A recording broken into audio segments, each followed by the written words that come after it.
Welcome to the History Stories podcast. Oh, yeah. Today we've got a really interesting one. It is a good one. A historic road trip, if you will. Oh, I love a road trip. Yeah, into a truly bizarre and captivating story from 1962, Tanganyika. Now, that's modern-day Tanzania. And this story is about the Tanganyika laughter epidemic. The Tanganyika laughter epidemic. Yeah, and we'll be diving into history books and uncovered sources today, We will. trying to understand this pretty unusual outbreak where uncontrollable laughter, you guessed it, swept through communities. Sounds fun. Sounds like a good time. But, as we'll uncover, Yeah. on this historic road trip, it was far from a laughing matter for those affected. Our mission today is to unpack what happened, who was affected, and, crucially, why this happened.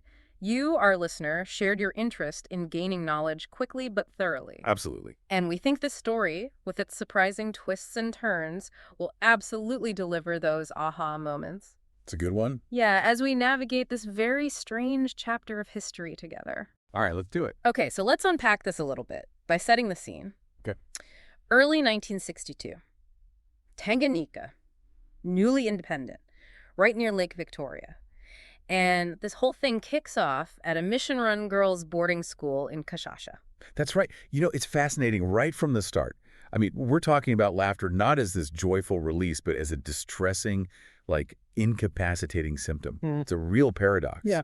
This event, by the way, has become a key case study in what's now called mass psychogenic illness, or MPI. You might have heard the older term mass hysteria. Right, yeah. But MPI is the more current and less, stigmatizing way to understand it. It's about psychological distress that can manifest physically in groups. Mass psychogenic illness. So it's important for you, listener, to understand that while that was the most visible and certainly the most talked about part of this, it was really just one symptom of what was likely a much deeper underlying distress in these communities. That's a crucial point. I mean, if we connect this to the bigger picture here, the laughter was an outward expression of something much more profound happening psychologically within these individuals. So let's go back to the beginning. Okay. At the Kashasha girls' boarding school.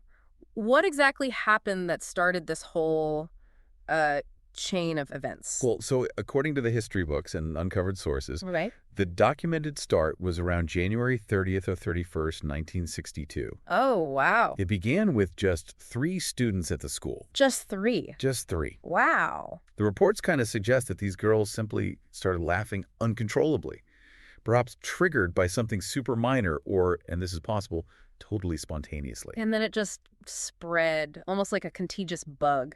Not in the, biological sense, no. I mean, the laughter did spread rapidly through the school, but the researchers at the time described it as haphazardly.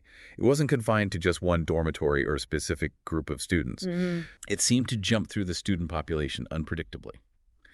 By March 18th, just under 2 months later, a really significant number, 95 out of the 159 girls at the school, between, by the way, 12 and 18 years old, were affected. Wow, so almost 2/3 of the student body. Yeah. That's huge. It is. What about the adults, though? The teachers at the school. Yeah. Were they affected at all by this? So this is interesting. Yeah. The teaching staff, both European and African, they didn't experience these laughing fits. However, they certainly saw the impact.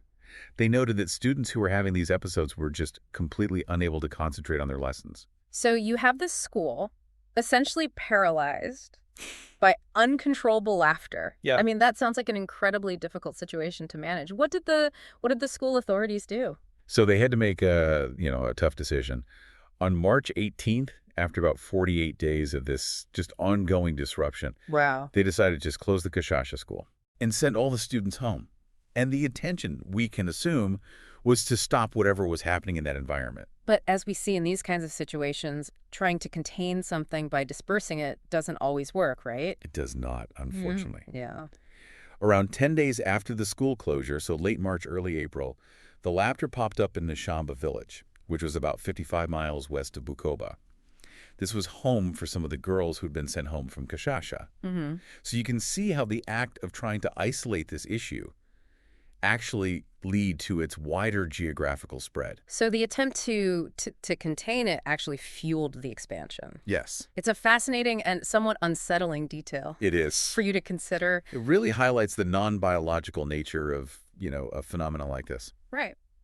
So April-May 1962, Nshamba experiences a pretty significant outbreak. It's reported 217 people out of a population of 10,000 were affected. And that's over about a month. Wow.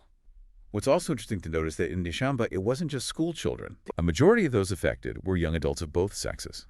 So it broadens beyond its initial demographic. So it wasn't just limited to those schoolgirls anymore. No. It had jumped to a wider age range. Exactly.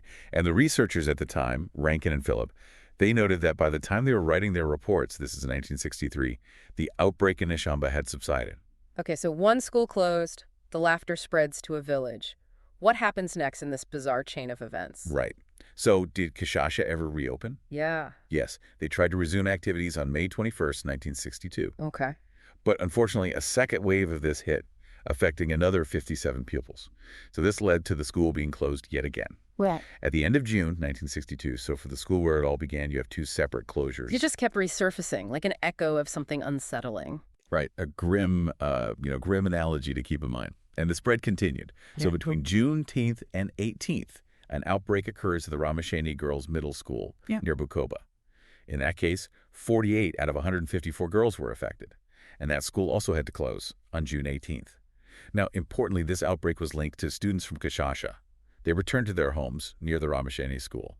So clear connection. Yeah. Through the social network. It's like tracing a social network. It is. The connections between these girls, these schools, seem to be the pathways for this unusual phenomenon. Precisely. And then, right after the Ramasheni closure, June 18th, the epidemic surfaces in Kanyangirika village, which was about 20 miles from Bukoba.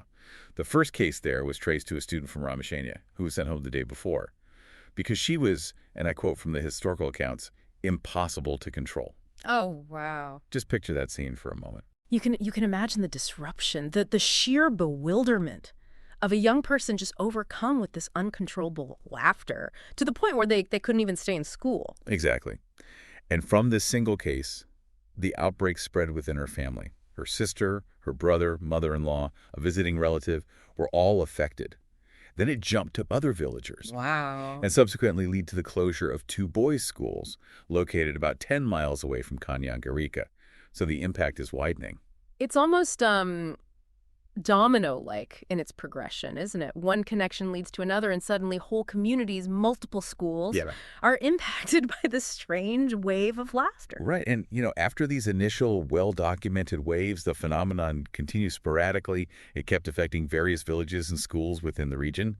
The total duration of the epidemic is actually debated, with some estimates ranging from 6 months to 2.5 years. Wow. With some sources even placing the end date as late as June 1964. Oh. However, the most cited duration is around 18 months before it finally, petered out. That's a long time for these communities to be dealing with something so disruptive and, frankly, so strange. That is a long time. The difficulty in pinpointing the exact end date probably speaks to the challenges of tracking something like this across these really spread out rural communities. Absolutely. The intermittent nature of the attacks, the geographical spread, it made systematic documentation very hard. So geographically, we see it originating in Kinshasa and then spreading outward. Was there a pattern to that spread? Yes. The trajectory, it wasn't random at all. It very clearly followed lines of social connection. Primarily, the way it moved was through students returning home from those affected boarding schools to their villages. One historical account described it as moving like a prairie fire through these interconnected communities. Wow. Which really kind of, emphasizes the speed and the way it follows existing pathways. Yeah, those established ties. That points away from like a typical illness, doesn't it? Right. Airborne, waterborne.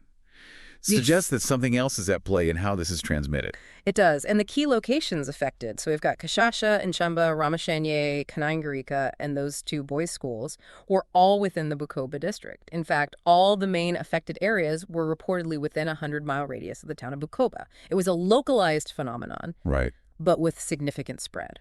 You mentioned a separate milder outbreak in Uganda. Yeah. Can you tell us more about that? For context. Yeah, Rankin and Phillip noted a separate outbreak near Mbara in Uganda, about 100 miles north of Bukoba. This was around February 1962, affecting about 60 primary school pupils. But, this is key, the Ugandan outbreak had stopped by the time of their 1963 report. Hmm. So it was a related but distinct occurrence.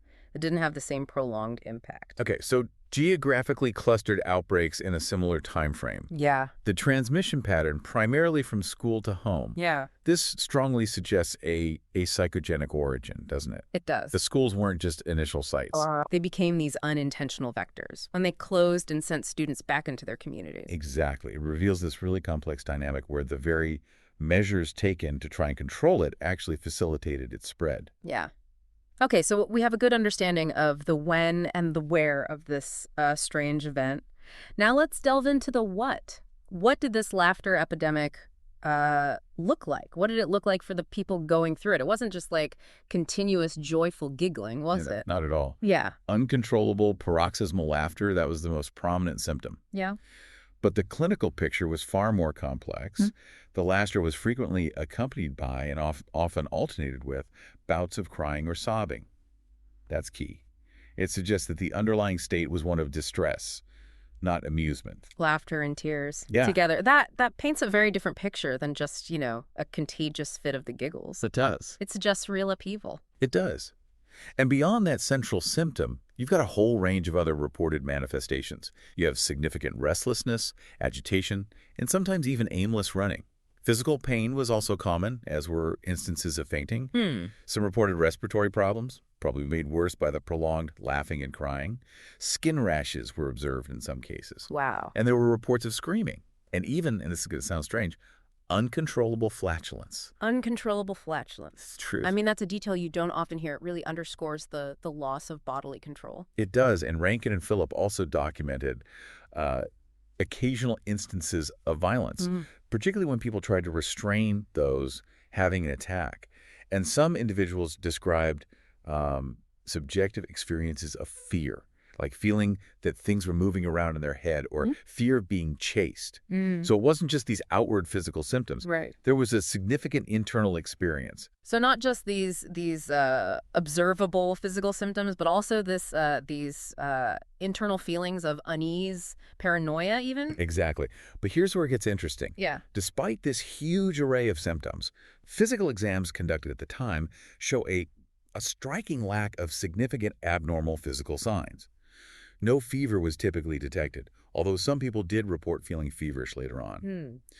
Rankin and Phillip, they did note some subtle neurological signs, like pupils being more dilated than normal, but still reactive to light. Okay. And tendon reflexes in the lower limbs exaggerated, but these were minor. So subtle physiological changes, but nothing that points to a specific biological problem? Precisely. And there were no reports of tremors, epileptic fits, loss of consciousness, or any signs of meningitis. They even did lumbar punctures, biochemical tests, blood and stool examinations, virus studies, all normal. So they were really looking for a physical cause and found nothing conclusive, which really strengthens the idea this was something else entirely. Yes, the co-occurrence of laughter with all these symptoms of distress, the crying, the pain, the fear, the breathing difficulties, really refutes this idea of mass hysteria in the dismissive sense of the word. The laughter itself seems to have been a physical way that this acute turmoil was being expressed collectively. So what was the experience like for an individual going through this? Was it constant laughter, or was it unpredictable episodes? It manifested in recurring episodes rather than a continuous state. Individual attacks, they were reported to last anywhere from just a few minutes up to several hours. And after an attack subsided, there would be these periods of normality before it happened again. So they'd have moments of respite. Yeah. But these intense episodes would return. They would. That must have been exhausting. Yeah, and disruptive to their daily lives. Absolutely. The total duration for which an individual experienced these recurring attacks varied. Some recovered quickly, within hours. Others, in the most prolonged cases, symptoms persisted for up to 16 days. The average duration was around a week. Most people experienced more than one attack, with some reporting up to 4. You can imagine the impact on their schooling, on daily routines. Just imagine trying to be a student. Right. Trying to focus on your lessons. Exactly. With this just hanging over your head. I mean, how could you? You couldn't. During the attacks, they were just totally incapacitated, unable to do normal activities. They were often, described as being very difficult to manage during these episodes. And even after the acute attacks subsided, teachers noted that the girls struggled to concentrate for weeks. So these lingering cognitive effects. So not just immediate disruption, but these longer-term after effects as well. But were there any lasting physical consequences? Importantly, despite how severe the symptoms were, there were no reported deaths and no known permanent physical after effects. This pattern of, transient but impairing illness that resolves without lasting physical harm aligns with the typical course of mass psychogenic illness. Okay, so we're looking at a significant number of people affected over a considerable period. What's the scope of the outbreak in terms of numbers?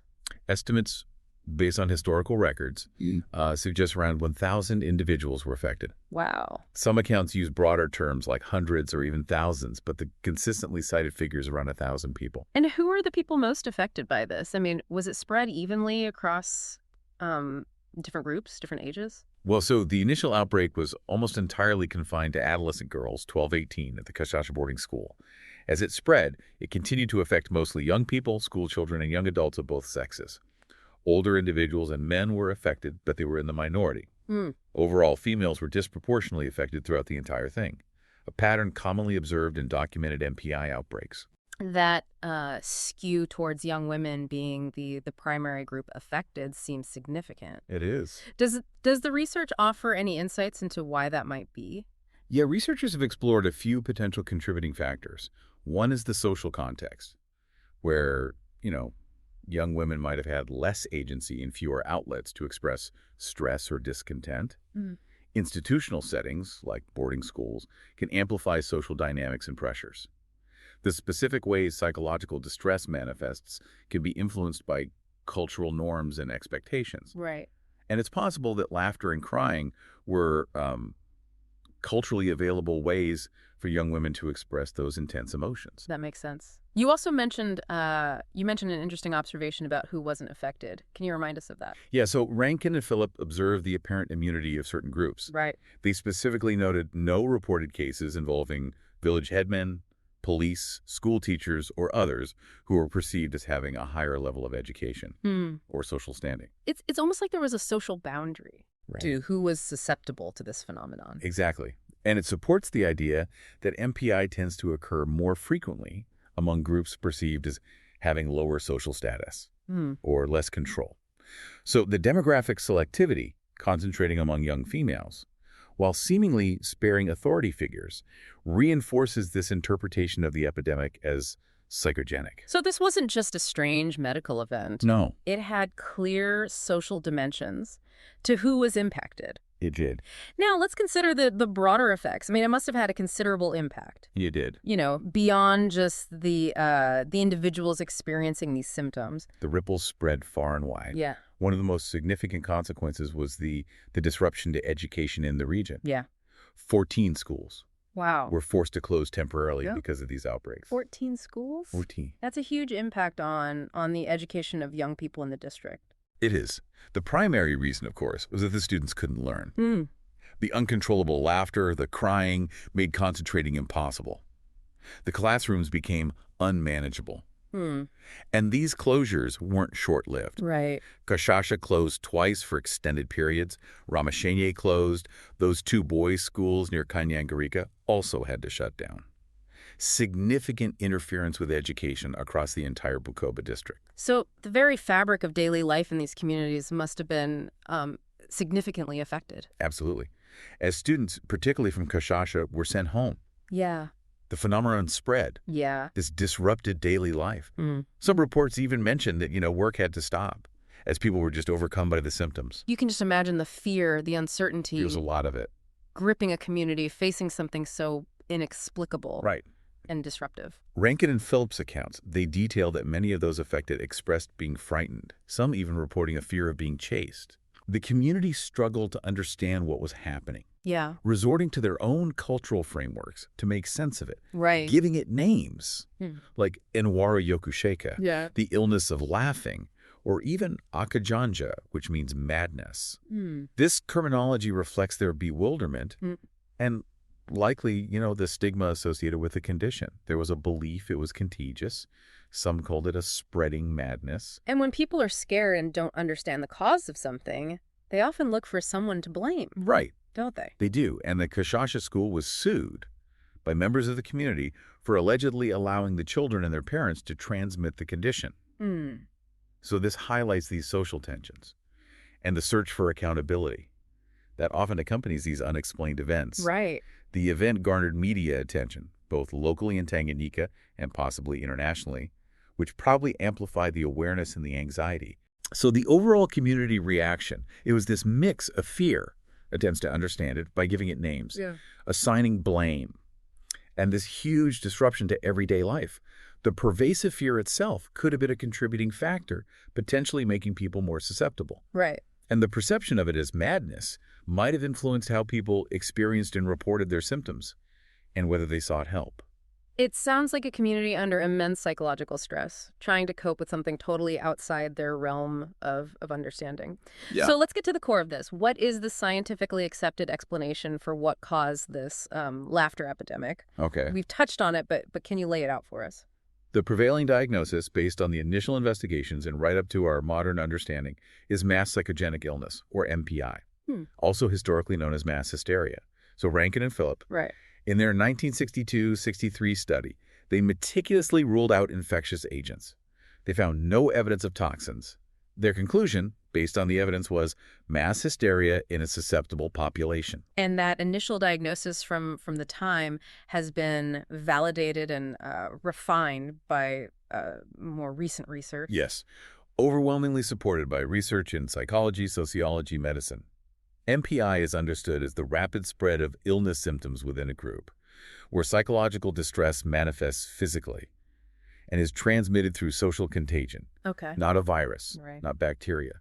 Researcher Christian Hempelman, who's studied this event, classified the Tanganyika outbreak as a motor variant of MPI, Right. which distinguishes it from forms of MPI where anxiety and emotional symptoms are more prominent. So it's the powerful connection between our minds and our bodies, but operating on this collective scale. It is. What were the specific psychological stressors that might have triggered such a widespread reaction in this context of 1960s Tanganyika? Right. So the historical context provides a few possibilities. First, the country had just gained independence in December 1961. Right. Just weeks before this started. Wow. This was a period of huge uncertainty as the new nation was defining its future. Such periods of upheaval are often linked to stress Right. and have been associated with outbreaks of MPI around the world. A nation undergoing such a monumental shift in its identity and its governance, I mean, that would create anxiety, wouldn't it? Of course. Yeah. Second, it seems there was significant stress in the education environment, particularly those mission-run or British-influenced schools. Right. Students may have felt increased pressure and expectations from teachers and parents in this new era. And the education system itself was undergoing this huge transformation as the new government shaped its policies. New expectations, Yeah. new systems, a changing future. I mean, that can be stressful for students, especially adolescents. Absolutely. And third, a few researchers point to cultural dissonance as a stressor. Students, particularly those in boarding schools, were caught between traditional values Right. and the new ideas they were exposed to at school. This clash of cultural frameworks, navigating two different sets of norms, could have created tension. Feeling pulled between two different worlds, that sounds like a real source of internal conflict. Absolutely. And finally, this concept of powerlessness is often mentioned in relation to MPI. It tends to affect groups who have a lower social status or limited control. In this context, young women in boarding schools operating under strict rules, and more broadly, young women in what was likely a patriarchal social structure. Right. They may have felt this sense of powerlessness. Researcher Christian Hempelman has described MPI as this kind of last resort for individuals or groups to express that something's wrong. Young women in this hierarchical society arguably fit this profile. So it wasn't one single factor, No. but a convergence of all these different stressors coming together at a very significant point in time That's right. in Tanganyika's history. It was likely this convergence of change at the national level, pressures within schools, and vulnerabilities related to age, gender, social status that created this perfect storm. Yeah, it's as if all these underlying pressures found a very strange release valve in this widespread, uncontrollable laughter and crying. Yes, that's a good way to understand it. Yeah. Now, experts who have studied this event have offered interesting perspectives. Rankin and Phillips' initial work Yeah. was foundational in documenting the timeline, the spread, the symptoms, the demographics, and crucially, in ruling out any organic causes. Yeah. Then you have researchers like Christian Hempelman, Right. who emphasizes the non-humorous nature of the laughter, seeing it as a way to communicate underlying distress. He's suggesting it wasn't a sign of amusement, No. but rather a physical sign of these deeper issues. Exactly. Robert Bartholomew and Simon Wesley, they proposed this framework of culture-specific epidemic hysteria, Okay. linking outbreaks like the Tanganyika laughter to the context of missionary schools. And Wesley's distinction between anxiety hysteria and motor hysteria is relevant here, helping to categorize the Tanganyika event. Benjamin Kagwa, a Ugandan psychiatrist, viewed the Tanganyika laughter epidemic and subsequent running manias in Uganda as related phenomena, both stemming from stress and disruption. He even noted ethnic patterns. And then Latif Nasser, a historian of science, has focused on situating this epidemic within the broader historical context of what he called the Age of Independence in East Africa. So it's a really multidisciplinary understanding that's emerged, not just from medicine and psychology, but from sociology, anthropology, history, to make sense of this. Exactly. And what's threaded through all these expert perspectives is this central idea that the specific cultural context contributes to the stressors. Right. And shapes how that stress is expressed. Yeah. The symptoms of laughter and crying. Right. While unusual to us, perhaps, might have been culturally understood ways to communicate. Within that time and place, it underscores this interplay between our social world and our individual experiences. It's really fascinating how these large-scale forces can shape even our most personal responses Yeah. in such a dramatic and widespread way. How does the Tanganyika laughter epidemic fit into the history of these kinds of mass psychogenic phenomena around the world? I mean, are there other similar events throughout history that can help us understand what happened? Yes, the Tanganyika laughter epidemic, while possessing unique characteristics, Right. is part of a long history of collective behavior Right. that we now understand as mass psychogenic illness. Right. Looking at other cases across different historical periods Yeah. can provide valuable context. Yeah. We have historical precedents stretching back centuries, such as, for example, the dancing manias of medieval Europe. Oh, For wow. example, the famous outbreak in Strasbourg in 1518. People danced uncontrollably for days, possibly driven by famine, disease, intense religious anxieties.